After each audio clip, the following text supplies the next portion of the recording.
महाभारत एक महायुद्ध की कथा मात्र नहीं है, बल्कि रहस्यों का भंडार है। जो मरा है वो फिर आएगा, किसी और रूप में, किसी और ढंग में। भगवान श्री कृष्ण ने इस बात को गीता में भी स्पष्ट करते हुए कहा है कि हे पार्थ, आत्मा तो अमर है, ये एक शरीर को छोड़कर दूसरे शरीर में चली जाती है। ये उसी प्रकार है जैसे हम एक वस्त्र को बदलकर दूसरा वस्त्र धारण कर लेते हैं। इस बात के कई उदाहरण महाभारत में भी मिलते हैं, जिससे मालूम होता है कि महाभारत के महायोद्धाओं का पहले भी जन्म हो चुका था, जो ये दर्शाता है कि मृत्यु अंत नहीं है। तो आइए जानते हैं कि महाभारत के महायोद्धा पूर्व जन्म में क्या थे। सबसे पहले श्री कृष्ण की ही बात करते हैं। ये भगवान विष्णु के 8वें अवतार माने जाते हैं, यानी इससे पहले इनके 7 जन्म हो चुके थे। लेकिन मूल रूप से ये माना जाता है कि कृष्ण पूर्व जन्म में नारायण थे। इन्होंने बद्रीनाथ धाम में हजारों वर्ष तक तपस्या की थी और इन्हीं के तप से प्रसन्न होकर भगवान शिव ने केदारनाथ में निवास करने का वरदान दिया था। इस बात का जिक्र गीता में स्वयं श्री कृष्ण ने अर्जुन से किया है। हे अर्जुन, मैं पूर्व जन्म में नारायण था और तुम नर थे। अर्जुन की बात करें तो वो पूर्व जन्म में नारायण के जुड़वा भाई नर थे। नर और नारायण ने दंभोदवा नामक असुर का वध करने के लिए जन्म लिया था।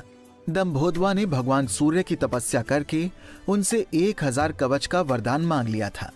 इस कवच के साथ एक और वरदान जुड़ा था कि हर कवच को तोड़ने के लिए 1000 साल तपस्या करनी पड़ेगी और कवच के टूटते ही वो व्यक्ति भी मर जाएगा जिसने उसे तोड़ा है। इस वरदान के कारण असुर अपने आप को अजय अमर समझकर अत्याचारी हो गया था। नर और नारायण ने बारी बारी से तपस्या करके दंभोदवा के 999 कवच तोड़ दिए और जब एक कवच बच गया तो असुर सूर्य लोक में जाकर छुप गया। महाभारत के युद्ध में इस असुर का अंत अर्जुन ने किया। महाभारत युद्ध के समय सबसे बुजुर्ग व्यक्ति भीष्म पितामह थे, जो अपने पूर्व जन्म के शाप के कारण दीर्घ जीवन जीने के लिए मजबूर थे। कथा के अनुसार भीष्म पूर्व जन्म में एक वसु थे। पत्नी की जिद में आकर इन्होंने ऋषि वशिष्ठ की गाय चुरा ली।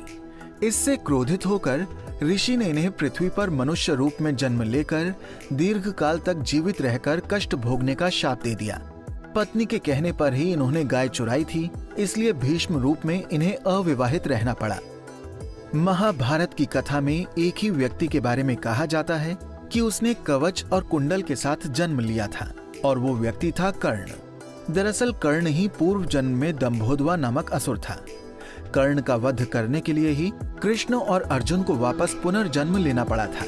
पूर्व जन्म में जब दंभोदवा का कवच टूटता और नर नारायण में से एक की मृत्यु होती तो दूसरा अपने तप से दूसरे को जीवित कर देता और दंभोदवा से युद्ध करने लगता। तब तक दूसरा भाई तप करता रहता। इस तरह नर नारायण के तालमेल से दंभोदवा असुर का अंत संभव हो पाया। भविष्य पुराण में कथा है कि द्रौपदी पूर्व जन्म में एक विधवा ब्राह्मणी थी। इनकी इच्छा थी कि उन्हें अगले जन्म में सर्वगुण संपन्न पति प्राप्त हो और वो सदा सुहागन रहें। भगवान शिव की तपस्या से इन्हें 5 पति प्राप्त होने का वरदान मिला और ये पांडवों की पत्नी बनकर सदा सुहागन रहीं। द्रौपदी के साथ इनके भाई दृष्टयुम्न का भी जन्म हुआ था। इनके बारे में कथा है कि ये पूर्व जन्म में एकलव्य थे। गुरु द्रोण ने उनसे चोरी चोरी शिक्षा ग्रहण करने के दंड स्वरूप अंगूठा मांग लिया था। फिर भी एकलव्य ने बाएं हाथ से धनुष चलाना सीख लिया था। रुक्मणी हरण के समय कृष्ण के हाथों एकलव्य मारा गया। इस समय ही श्री कृष्ण ने एकलव्य को अगला जन्म लेकर द्रोणाचार्य से बदला लेने का वरदान दिया।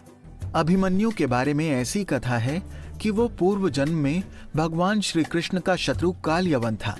काल यवन की मृत्यु के बाद उसकी आत्मा को भगवान श्री कृष्ण बंदी बनाकर अपने साथ ले आए और एक डब्बे में बंद कर रख दिया।